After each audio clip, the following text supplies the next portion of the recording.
Assalamu alaikum. In today's lecture, I once again talk about how to correct the following sentences. और ये भी CSS के aspirants के लिए है और इसमें हम देखते हैं कि हमारी क्या मिस्टेक्स हैं माइनर।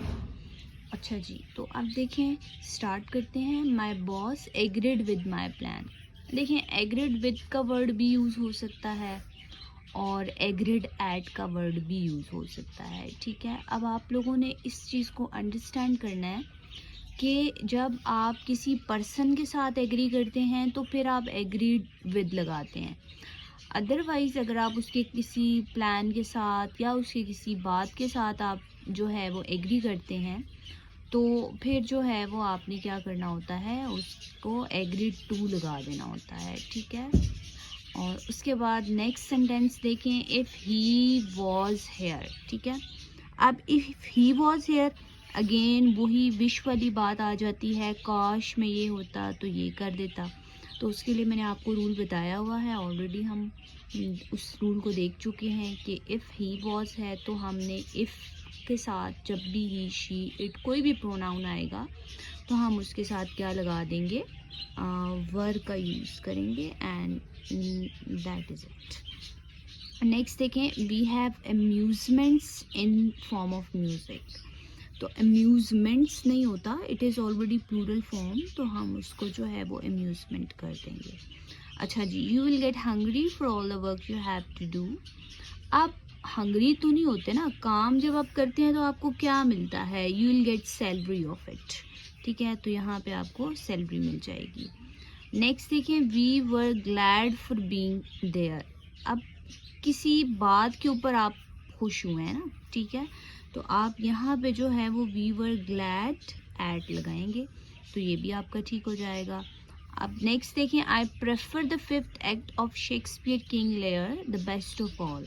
तो आप किसी भी चीज़ को प्रेफरेंस नहीं दे सकते, आपकी चॉइस लोगों की चॉइस से डिफ़र कर सकती है, तो आप इसमें प्रेफरेंस की जगह जो है वो किसको यूज़ कर सकते हैं, कंसीडर जो है वो आपका बेटर ऑप्शन होगा।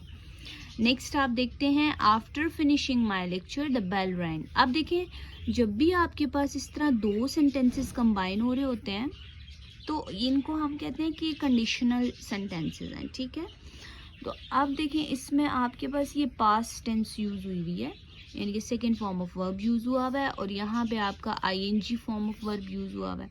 तो आपने याद रखना है कि जब भी आपके पास सेकेंड फॉर्म एक आ जाती है किसी भी सेंटेंस के अंदर तो उसका जो दूसरा पार्ट होता है उसमें हम हैड वाली फॉर्म लगा के प्लस थर्ड फॉर्म का यूज़ करते हैं। ठीक है, तो after finishing my lecture the bell rang इस तरह नहीं होगा, बल्कि कैसे हो जाएगा, after I had finished my lecture the bell rang. ठीक है, नेक्स्ट देखें, we needed not to be afraid. तो मतलब इसमें सिंपल आपने जो है वो नीडेड को ईडी को आपने क्रॉस कर देना है, we need not to be afraid या फिर we need not be afraid, तो that would be correct form.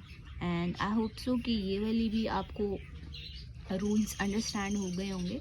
इनमें से जो प्रेफरेंस पे आते हैं वो आपके पास एक तो ये इफ़ वाला आ जाता है समटाइम्स, इसके अलावा आपके पास कोई इस तरह का सेंटेंस होता है जिसमें एस लगा होता है तो आपने उसको रिमूव करना होता है, एस नहीं लगा होता समटाइम्स और आपको एस पुट करना होता है।